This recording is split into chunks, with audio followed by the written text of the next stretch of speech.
देखो हमारा चैप्टर तो हो गया है पूरा। तो आज हम लोग डिस्कस करेंगे कुछ स्पेसिफिक क्वेश्चंस का, प्रॉब्लम्स का। और आज का उसमें भी एक स्पेसिफिक टाइप के प्रॉब्लम्स हम डील करेंगे, वो है इक्विवेलेंट रेजिस्टेंस निकालने का, है ना। क्या है कि अब तक जितने क्वेश्चन आप किए हैं, स्पेशली क्लास 10 तक इक्विवेलेंट रेजिस्टेंस का, उसमें प्रीडोमिनेंटली सीधे सीधे सीरीज या पैरेलल के डिपेंडेंट क्वेश्चंस होते थे। तो आप सीरीज और पैरेलल के फॉर्मूले वगैरह लगा के उसको सॉल्व कर लेते थे, है ना। लगेगा अब भी वही, लेकिन अब की बार काफी क्वेश्चन ऐसे होंगे जिसमें थोड़ा सोचना पड़ेगा ज्यादा, उसको इम्प्लीमेंट करने के लिए, उसको यूज करने के लिए, ठीक है। तो देखते हैं कुछ वैरायटी के सवाल। तो कोशिश करेंगे आज 3-4 सवाल कर लेने के लिए, ठीक है। तो सबसे पहले तो आप ये फिगर बनाइए, आपके स्क्रीन पे दो फिगर आएगा। उसमें से पहले वाला एक सर्कुलर फिगर है, सिर्फ उसको बनाइएगा, पहले उसको डील करेंगे। देन नेक्स्ट वाला, दो अलग अलग सवाल है, ठीक है। तो पहले आप जो सर्कुलर देख रहा है ना, सबको दिखाई दे रहा है ना सर्कुलर प्रॉब्लम। उसको आप ड्रॉ करिए, जो सर्कल वाला है, ठीक है। प्रॉब्लम बड़ा सिंपल सा है, आपको पी और क्यू पॉइंट दिख रहा है ना, पी क्यू। तो पी क्यू पॉइंट टर्मिनल के बीच में इक्विवेलेंट रेजिस्टेंस कितना है वो आपको बताना है ना। समझ रहे हो ना, पी क्यू जहां पे डॉट छोड़ा है ना, समझ लो वहीं पे बैटरी लगी, एक तरह से इनडायरेक्टली आपको बैटरी लगा के नहीं दिया हो सकता है, ठीक है ना। तो जहां पे पी क्यू आपको दिख रहा है, वो समझ लीजिए आपका बैटरी है ना। बनाने की जरूरत वैसे है नहीं। और आपको पी क्यू टर्मिनल के बीच में आपको इक्विवेलेंट रेजिस्टेंस पता करना है, यही प्रॉब्लम है। देखिए, तो सबने ट्राई कर लिया मेरे ख्याल से। अब सोल्यूशन देखते हैं कैसे करेंगे। जो जिनसे नहीं बना परेशान मत हो, पहली बार है तो हो सकता है आपसे नहीं बना हो, अगली बार बन जाएगा। बट ध्यान से समझिएगा तर्क। प्रॉब्लम में ये है कि देखने के लिए शेप तो सर्कुलर दे दिया है ना। और उसमें भी क्या किया है कि आपको एक ऐसा रेजिस्टेंस दिया हुआ है, एक ऐसा दिया हुआ है, यहाँ पे जंक्शन है, ठीक है ना। और एक ऐसा है, ठीक है। और एक ऐसे, बाकी सबको ऐसे घुमा के ऐसे सेट किया है। प्रॉब्लम ऐसा ही है लाला, फिगर ऐसा ही है ना शायद, है ना। और यहाँ पे कुछ वैल्यूज दिए हैं, R1, R2 वैल्यू डाल देंगे जो भी है, R3, R4। मेरे लिए लॉजिक ज्यादा इंपॉर्टेंट है, उसको आप समझने की कोशिश करिए।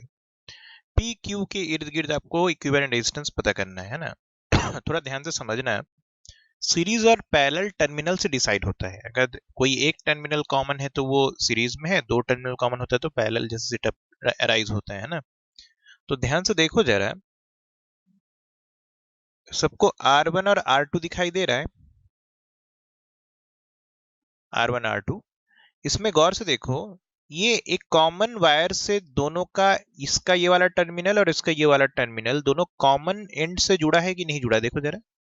दोनों के दोनों देखो सेम पी से जुड़ा हुआ है, दिखाई देता है, दिखाई दिया कि नहीं दिया, दिया। यानी कि ये दोनों सेम एंड हुआ कि नहीं हुआ, दोनों के वोल्टेज सेम हुआ। सेम तार से जुड़े होने का मतलब सेम वोल्टेज पे हो जाना है। और इसका इन दोनों का एक एक और टर्मिनल देखो, यहाँ पे भी कॉमन है कॉमन, है ना। तो कुल मिला के ये R1 और R2 किस में हो गया, पैरेलल में। कितने लोग समझ रहे हो, समझ रहे हो कि नहीं समझ रहे हो। थोड़ा सा ना मैं इसको आपके लिए आसान कर देता हूँ, फिगर को जरा देखो। हम इसको ना ओपन करेंगे, खोलेंगे, देखते हैं कितने लोग कंपेयर कर पाते हैं। एक्चुअली फिगर ऐसा बना हुआ है, पहले तो मैं फिगर बना देता हूँ। ये आपका P हो गया, ये कॉमन एंड्स हो गए। और P के बाद इसमें से कौन कौन गया है, एक गया है हमारा R4। जरा गौर से देखो, जो R4 है वो डायरेक्ट P से जुड़ा है, इसका एक टर्मिनल डायरेक्ट P से जुड़ा है, देख रहे हो। और दूसरा टर्मिनल डायरेक्ट किससे जुड़ा है बताओ, Q से जुड़ा है कि नहीं जुड़ा है। तो मैं अगर इसको P मान रहा हूं, इसको R4 मान रहा हूं, तो इसका मतलब क्या हुआ बताओ। इसका अगला एंड सीधे आप कहां पहुंचा दीजिए, एकदम निष्फिकर होके Q पे। ठीक बनाया हूं, है ना। अच्छा देखो, P ही से एक और जुड़ा है, R1 वाला भी जुड़ा है P से, जुड़ा है ना। और R2 वाला भी जुड़ा है। तो ये देखो, ये रहा हमारा R1 और ये रहा हमारा R2। कितने लोगों को समझ में आ गया। और ये दोनों आपस में साथ में बंधे हुए हैं, ठीक है कि नहीं बंधे? तो हमने दोनों को क्या कर दिया, साथ में बांध दिया। ये रहा ये वाला एंड, ये वाला एंड दोनों साथ में बंधा था, मैंने बांध दिया, ठीक है ना। और यहां से निकला है R3 का एक टर्मिनल, और दूसरा कहाँ गया है बताओ, Q तक। तो ये इन दोनों के जॉइंट से निकला है R3, और ये गया है कहां तक, Q तक। कितने लोगों को बात समझ में आ गई है? जितने लोगों को चमक गया हाथ उठाना जरा बुलंद। बाकी लोगों को नहीं आया, मेरे को किसी का चेहरा तो दिख नहीं रहा है, सबका कैमरा बंद है भाई, कहाँ से समझेंगे।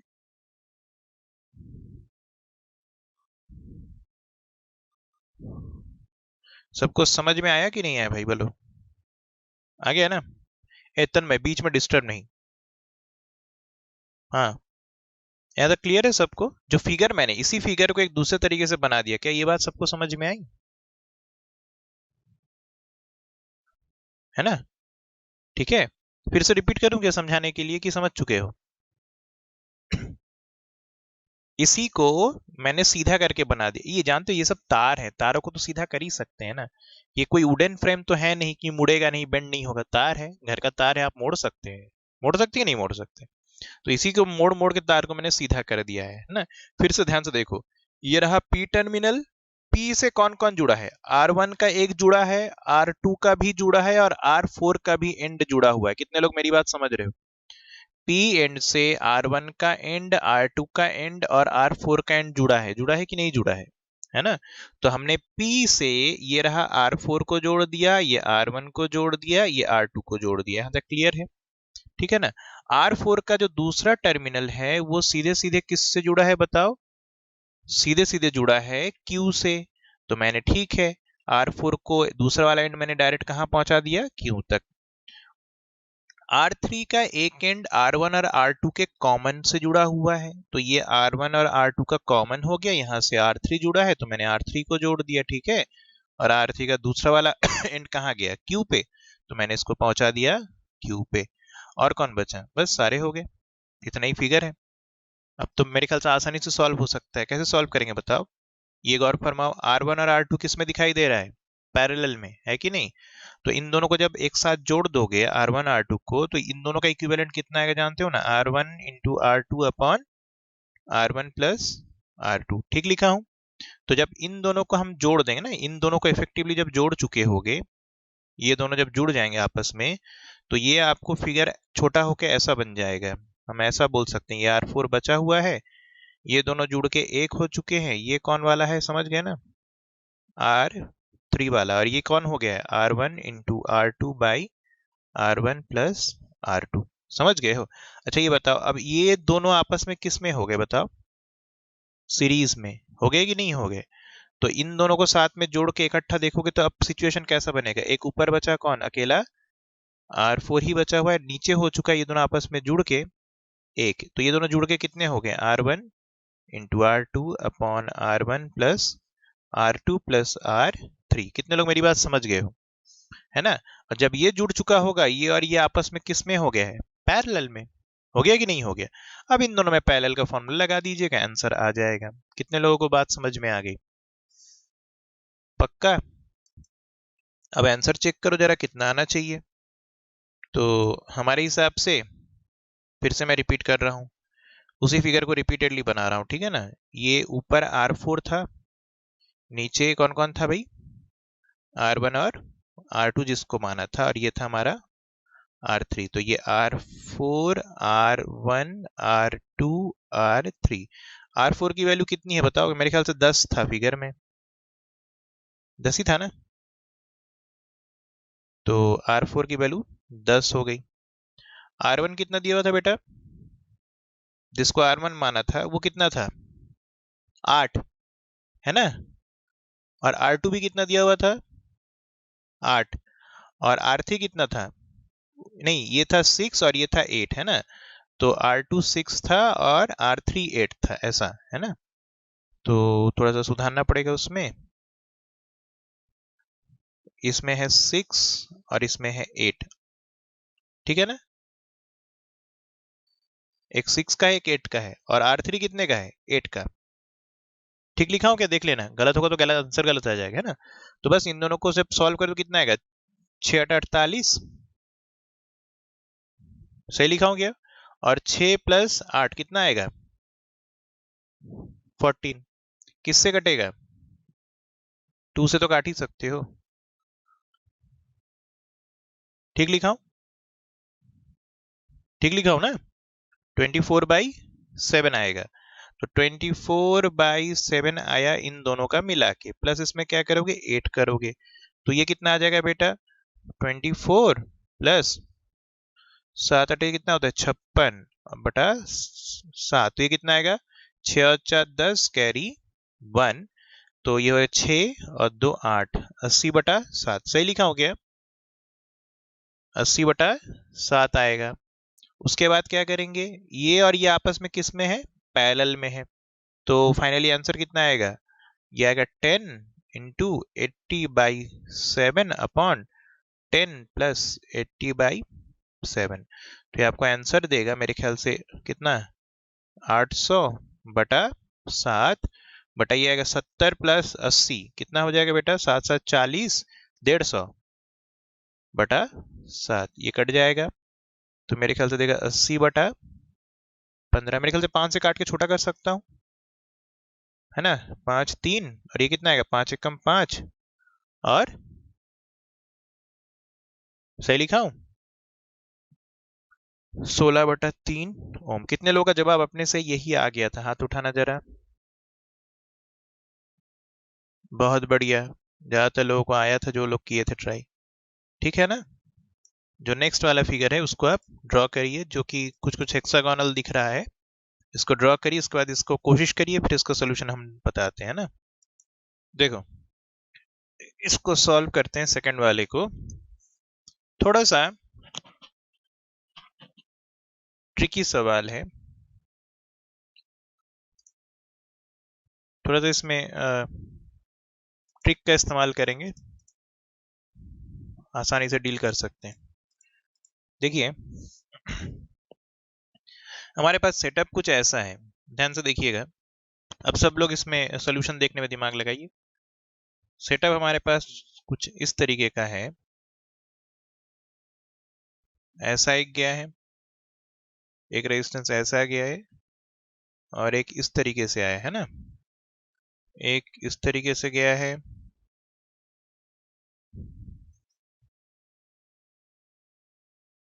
और यहां से बाहर निकालना है, और मेरे ख्याल से एक ऐसा आया हुआ है ना, डायगोनली, और एक ऐसा भी गया है, और एक ऐसा भी है, ठीक है। अब देखिएगा, आपको इन दोनों पॉइंट के अबाउट इक्विवेलेंट रेजिस्टेंस पूछा गया है, सभी का रेजिस्टेंस आर है, ठीक है। कितने लोगों को ये बात समझ में आ रहा है, अगर मैं इस पॉइंट पे और बी पॉइंट के अगर ध्यान से देखूं, तो हमको ये फिगर पूरी तरीके से सिमेट्री नजर आएगा एक दूसरे के। ए पे खड़े होके भी हमें जिस तरीके का ब्रांचिंग और नेटवर्क दिखाई देगा, बी पे भी खड़े होके एग्जैक्टली सेम किस्म का हमें नेटवर्क और सिमेट्री नजर आएगी। कितने लोग मेरे बात से एग्री करते हो, कितने लोगों को दोनों एंड पे सिमेट्री दिखता है ना। तो जब रेजिस्टेंस में ब्रांचिंग में पूरी तरीके से सिमेट्री है, तो करंट भी सिमेट्रिक होना चाहिए। नेचर में सिमेट्री का बड़ा अहम रोल होता है, अगर सिमेट्री है तो पूरी तरह से उसमें सिमेट्री मेंटेन होगी, है ना, नेचर में। तो अगर रेजिस्टेंस में सिमेट्री है तो करंट डिस्ट्रीब्यूशन में भी आपको एकदम आइडेंटिकल सिमेट्री ही नजर आएगी। कितने लोग समझ गए हो, क्लियर है, तो आपको एकदम सिमेट्री नजर आएगी। तो मान लो यहां तक जो भी करंट आया हुआ हो पॉइंट ए तक, हम ये कह रहे हैं, मान लो इस बीच वाले में मान लो करंट गया है कुछ I1, कितना करंट गया है, I1, ठीक है। तो कितने लोग इस बात को एग्री करते हो कि अगर बी पे खड़े होके खड़े होके कोई देखेगा, तो ए के लिए जैसा तार ये है, ये वाला, बी के लिए वही तार का लोकेशन इस वाला रेजिस्टेंस का है कि नहीं, कितने लोग समझ रहे हो? जो रेजिस्टेंस ये वाला जिस तरह से ए के लिए ये वाला ब्रांच है, उसी तरह से बी के लिए ये वाला ब्रांच है कि नहीं है ना? तो भाई इसमें करंट कितना गया है, I1। तो जानते हो बी से कितना करंट बी तक पहुंचना चाहिए इस तार से, I1, ड्यू टू सिमेट्री। सीधा तर्क इसमें मैं क्या लगा रहा हूं, सिमेट्री की वजह से, कि ए के लिए ये सेटअप और बी के लिए इधर का सेटअप आइडेंटिकल है। कितने लोग समझ रहे हो?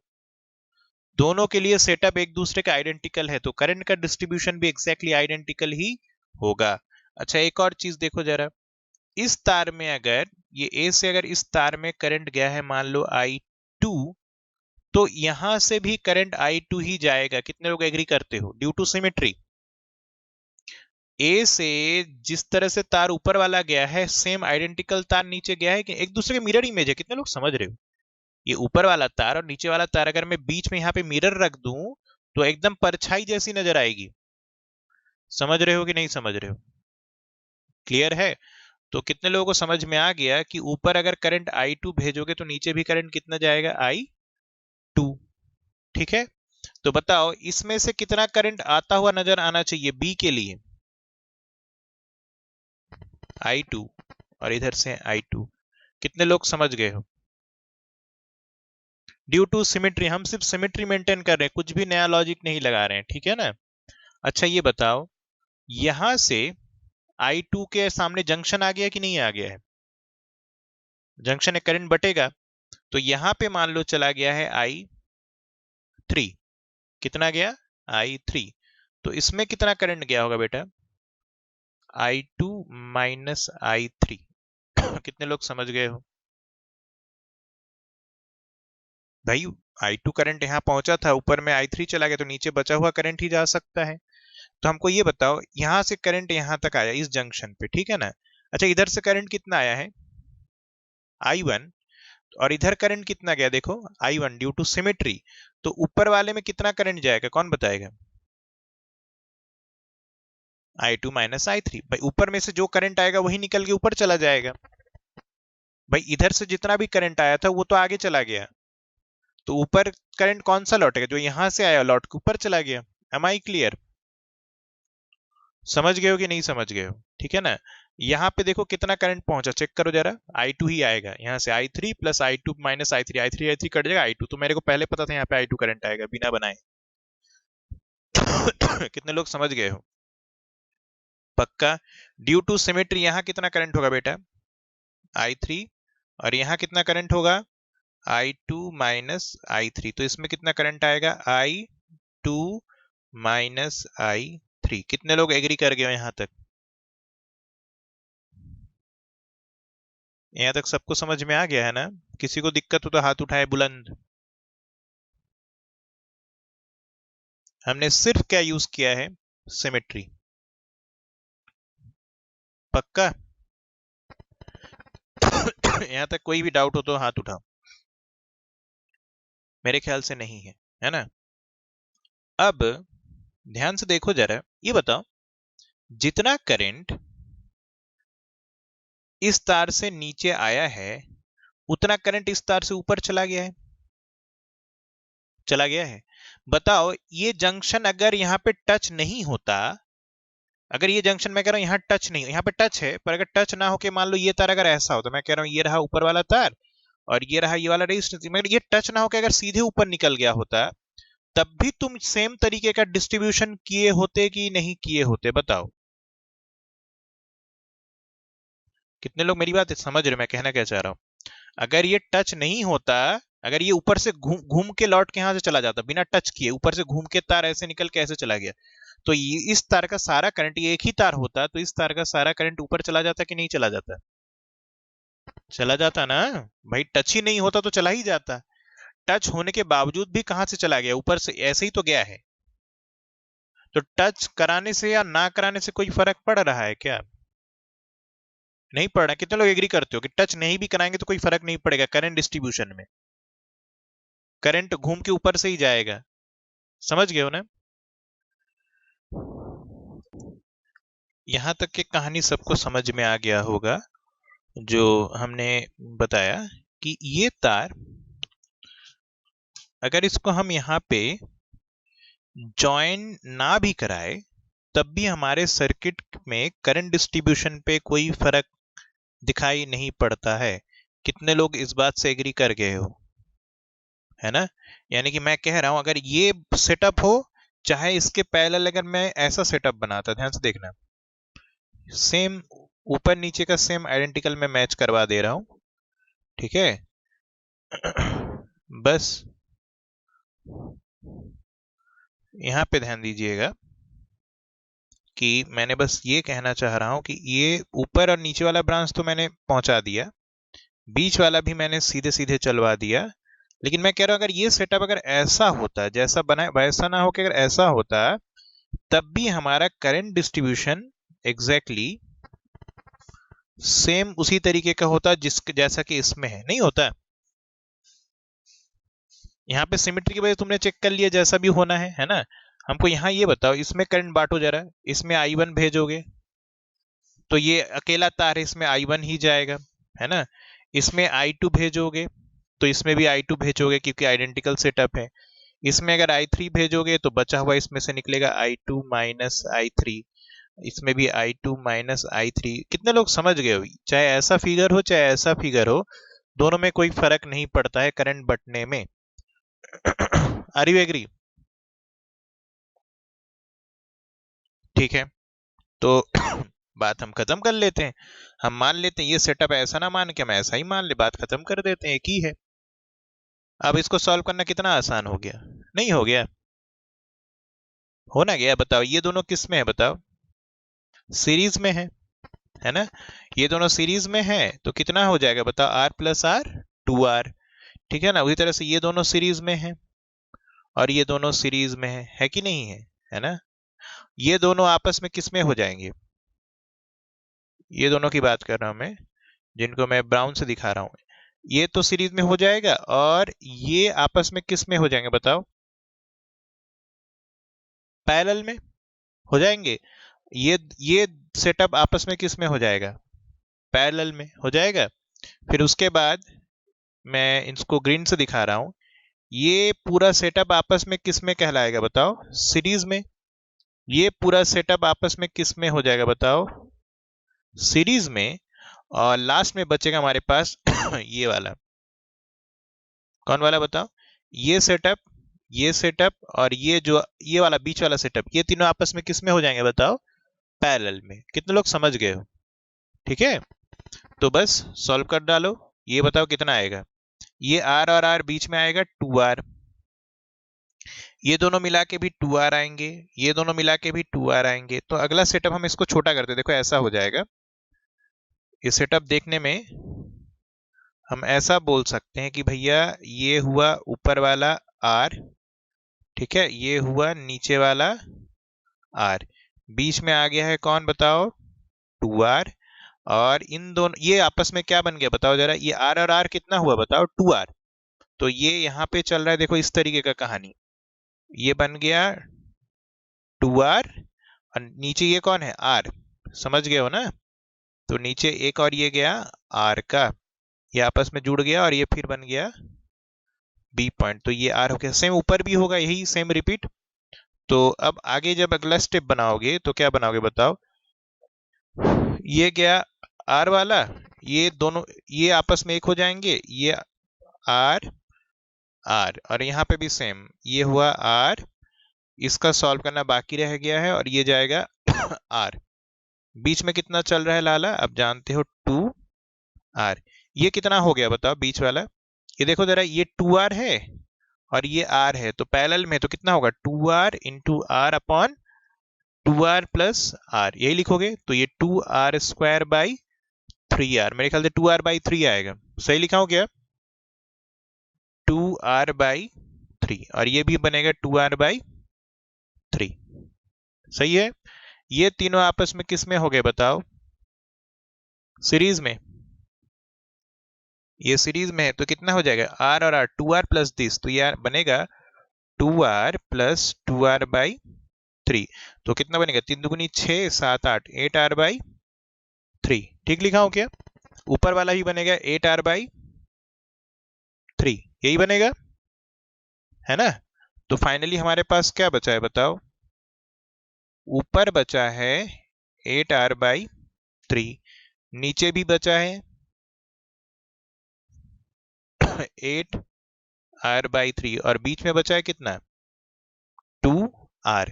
और ये तीनों पैरेलल में है, तो ये तीनों मिलके ये दोनों तो मिलके हो जाएंगे कितना, 8r/, मैं डायरेक्ट लिख रहा हूँ, ये 6 हो जाएगा और आधा हो जाएगा, और ये दोनों आपस में पैरेलल में हो जाएंगे, तो मल्टीप्लाई में ये आएगा 8r/6 into 2r upon 8r/6 plus 2r।